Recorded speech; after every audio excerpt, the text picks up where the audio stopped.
Hello everyone, welcome to Infinite Growth channel. I hope you all are doing good. ये video हमारे कर्मों से related है, जिसमें मैं बताना चाहती हूँ कि जैसे हमें लाइफ में कोई भी परेशानी आती है जिससे हम बाहर नहीं निकल पाते, ये हो सकता है कि हमारे हेल्थ रिलेटेड हो या जॉब या किसी भी तरह की कोई परेशानी हो जो हमारी लाइफ से निकलती नहीं है। हम उससे बहुत ज़्यादा स्ट्रगल कर रहे होते हैं और लास्ट में अगर आप हिंदू धर्म के हो तो आप किसी पंडित या ज्योतिषी के पास जाते हो, और अगर आप किसी अन्य धर्म के हो तो भी आप किसी ऐसे जानकार से बात करते हो, अपनी कुंडली वगैरह दिखा के आप उनसे कोई सॉल्यूशन मांगते हो। और तो वो लोग क्या करते हैं, आपको सजेस्ट करते हैं कि आप कोई पूजा करा लो, ये कर लो, वो कर लो, कुछ ऐसे बाहर फेंक दो तो अच्छा होगा, आपकी वो प्रॉब्लम सॉल्व हो जाएगी। But let me clear you, ये सब चीज़ें गलत होती है, क्योंकि हमारा जन्म इस धरती पर इसीलिए हुआ होता है कि हमने पिछले जन्म में कुछ कर्म किए होते हैं। हमारे सारे कर्मों को क्लियर करने के लिए ही हमारा यहाँ पर जन्म होता है। तो अगर आप उस कर्म को क्लियर नहीं करेंगे तब तक आप किसी न किसी परेशानी को झेलते रहेंगे। और अगर आप गहराई से उस चीज़ पे रियलाइज़ करेंगे, थिंकिंग करेंगे, तो आपको एहसास होगा कि ये कहीं ना कहीं हमारे कर्म से ही रिलेटेड है। इस धरती पे हमें जो भी मिलता है हर एक क्षण, वो सब हमारे कर्म रिलेटेड ही होता है। आप अच्छे कर्म करते हो तो आपको अच्छे रिज़ल्ट मिलते हैं इस जन्म में। अगर आप पिछले जन्म में कुछ बुरे कर्म किए होंगे तभी आपको इस जन्म में वो बुरे रिज़ल्ट मिलते हैं।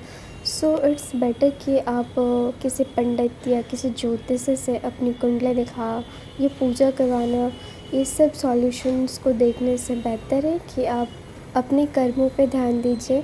किसी भी कर्म को तभी काटा जा सकता है जब आप कुछ अच्छे कर्मास करो, राइट। तो अब इस जन्म में अगर आपको लगता है कि आप बहुत ज़्यादा सिचुएशंस फेस कर रहे हो, खुद से माफ़ी मांगो, ठीक है। मेडिटेशन करो, दूसरों को माफ़ करो, ईश्वर के सामने बैठ के प्रार्थना करो, माफ़ी मांगो। किसी भी तरह की पूजा करने से बेहतर है कि उनके सामने बैठकर प्रार्थना करो और उनसे माफ़ी मांगो। कुछ अच्छे काम करो, अपनी मदर अर्थ के वाइब्रेशंस को रेज़ करने के लिए लोगों की मदद करो। किसी भूखे को खिलाओ खाना, जो भी बर्ड्स होते हैं जो बोल नहीं पाते एनिमल्स, उन्हें खाना खिलाओ, उनकी मदद करो, जिससे आपके बुरे कर्मा जो है वो कट जाए। और धीरे धीरे आप खुद ही रियलाइज़ करोगे कि आपकी जो भी प्रॉब्लम्स है लाइफ की, वो धीरे धीरे खुद ही सॉल्व होती जा रही है, और फिर आपको खुद भी लाइट फील होगा। इसी तरह आप अपने कर्मों को काट सकते हो। तो ये जो भी लोग एडवाइस देते हैं कि आप किसी पंडित से दिखा लो, किसी और से दिखा लो, पूजा वगैरह करा लो, ये सब हमारी लाइफ का कोई भी अल्टीमेट सॉल्यूशन नहीं होता है।